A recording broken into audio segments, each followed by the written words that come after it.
BJP నాయకులు యువనేత కందే శ్రీనివాసరెడ్డి జైనద్దో మండల కేంద్రంలోని ప్రసిద్ధ పుణ్యక్షేత్రమైన శ్రీ లక్ష్మీ నరసింహస్వామి వారి ఆలయాన్ని దర్శించుకున్నారు. అనంతరం గ్రామస్తులతో ఆత్మీయంగా భేటీ అయ్యారు.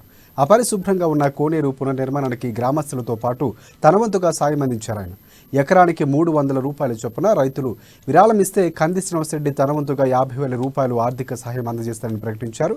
దీంతో గ్రామస్తులు హర్షం వ్యక్తం చేస్తూ ఆయనకు ప్రత్యేక ధన్యవాదాలు తెలిపారు.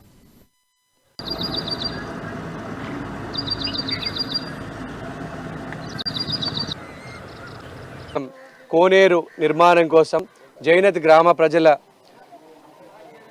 అద్భుతమైనటువంటి సంకల్పానికి మద్దతుగా కంది శ్రీనివాసరెడ్డి అనే నేను నా వంతుగా తక్షణం 50,000 రూపాయలని జైనత్ గ్రామ కోనేరు నిర్మాణానికి నా వంతుగా విరాళం ప్రకటిస్తున్నా.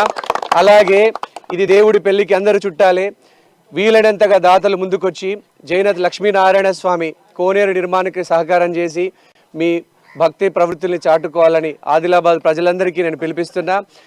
దేవుడి దయ ఆశీస్సులు ఉన్నంతకాలం లక్ష్మీనారాయణ స్వామి సేవలోనే మేము తరిస్తామని మనస్ఫూర్తిగా తెలియజేసుకుంటున్నాను.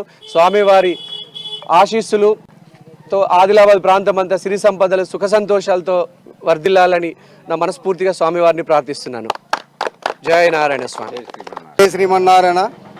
జైనత్ లక్ష్మీనారాయణ స్వామి వారి యొక్క ఆలయ అభివృద్ధి కొరకని మరి స్వామివారి ఆలయం ముందర కోనేరు నిర్మాణం కొరకై గ్రామ ప్రజలందరూ మీటింగ్ ఏర్పాటు చేసి ఎకరానికి 300 చొప్పున డబ్బులు మరి చెల్లిస్తున్నారు. కనుక అందరూ ఇదే రకంగా ఈ కంది శ్రీనివాసరెడ్డి గారు మరి 50,000 ప్రకటించిండు. అదేవిధంగా మన లోకల్ లీడర్లు కానీ మరి దైవ భక్తున్న వాళ్ళు ఎంత ఇష్టమైతే అంత